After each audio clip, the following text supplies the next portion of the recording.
हम बकवास पर आपको खुशामदीद। तुम बिन कैसे जिए ड्रामे की अगली किस्त में आप देखेंगे कि शुक्र है डॉली की रुखसती की डेट रख दी गई और आखिरकार डॉली रुखसत होकर अपने घर जाने को तैयार है। यहाँ पर ज़ारा और साद एक दूसरे का साथ दे रहे हैं। साद अपनी बहन को रुखसत करने की तैयारियां कर रहा है। ज़ारा परेशान है कि वो अपने घर वालों का सामना कैसे करेगी, कहीं फिर से कोई बदमज़गी ना हो जाए। मुझे देखकर तो हर किसी को अपने अपने दुख याद आ जाते हैं। वो इन सब लोगों का सामना करने से घबरा रही है, ख़ास तौर पर ज़ैनी का, जिस पर साद ज़ारा से कहता है कि ज़ारा हम दोनों एक दूसरे का सहारा हैं, हम लड़खड़ाएंगे भी एक साथ और संभलेंगे भी एक साथ। वहीं डोली तैयार होती है तो ज़ारा इसके पास आकर इसे मुबारकबाद देने के साथ साथ इसकी तारीफ़ भी करती है और कहती है कि जाने से पहले अपने दिल से सब शिकायतें, सब गिले शिकवे भुला कर जाओ, मेरे भाई की ज़िंदगी खुशियों से भर दो। वहीं ज़ैनी परेशान है, जो कुछ संभली थी इसीलिए अपनी माँ से कहती है मैं भाई के फंक्शन में शरीक नहीं होना चाहती। इसकी माँ इसे डांटती हैं कि इकलौता भाई है तुम्हारा, उसकी शादी में शामिल नहीं होगी, उसकी बारात के साथ नहीं जाओगी।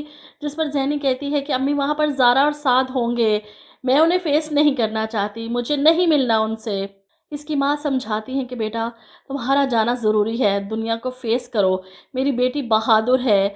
वो इसे मना कर बहला फुसला कर अपने साथ बारात के साथ ले आती हैं। वहीं ज़ारा जो इंतज़ार कर रही हैं साद के साथ बारात के आने का, वो साद से कहती है कि बस आज कुछ गलत ना हो, डोली खैरियत से अपने घर चली जाए। ऐसे में आप देखेंगे कि बारात के साथ आई ज़ैनी और साद का आमना सामना हो जाता है। पीछे से आती ज़ारा को देखकर ज़ैनी नफ़रत से मुंह मोड़कर वहां से चली जाती है। इसकी आंखों में नफ़रत देखकर साद वहीं ठहर जाता है। बहरहाल डोली रुखसत होकर आखिरकार अली के साथ अपने घर चली गई और अली भी पूरे दिल के साथ इसे कबूल करता है, इसकी मुंह दिखाई भी देता है। और इधर ज़ारा की साद की खामोशी देखकर समझ रही है कि वो ज़ैनी को याद कर रहा है। ज़ारा और साद के दरमियान आहिस्ता आहिस्ता फासले ख़त्म हो ही जाएंगे। दोनों एक दूसरे के दुख दर्द के साथी हैं, एक दूसरे को समझते हैं।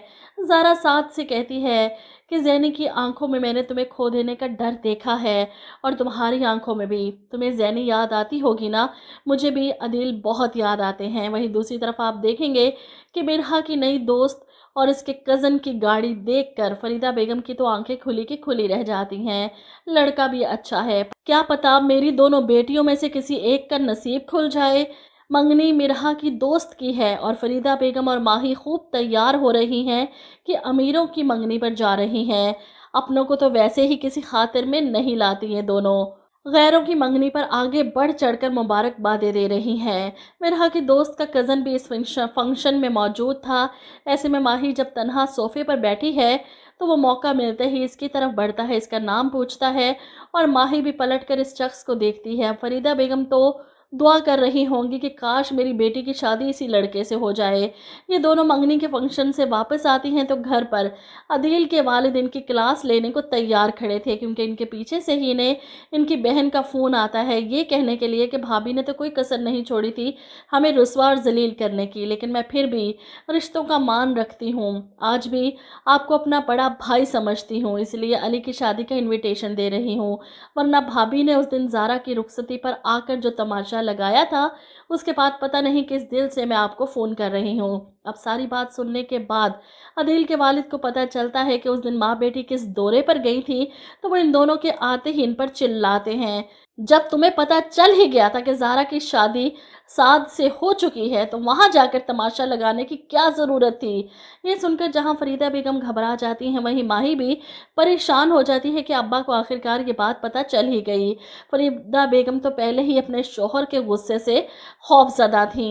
ये माही ही थी जो इन्हें घसीट कर वहाँ लेकर गई थी और अभी भी अपने अब्बा को समझाने के लिए आगे बढ़ने की कोशिश करती है कि अब्बा आपने देखा ना कि ज़ारा ही कसूरवार थी, वो साथ के साथ अब इसके अब्बा को इसकी अकल ठिकाने के लिए 2 थप्पड़ मारने ही चाहिए। सबकी ज़िंदगी अजाब बना रखी है इस लड़की ने। वहीं अदनान भी बुरा फंसा, जिस औरत के चक्करों में था वो भी चालबाज निकली। अदनान को किसी तरह अपनी बातों में उलझा कर रो धोकर अपने मकान की कीमत अपने गुंडे भाइयों को देने का बहाना बनाकर अदनान से मोटी रकम निकलवाना चाहती है और इसीलिए अदनान चोरी करता है। अब तो शादी वाले घर में करेगा या फिर अपने घर में, देखते हैं कैसे इसकी असलियत सबके सामने आती है।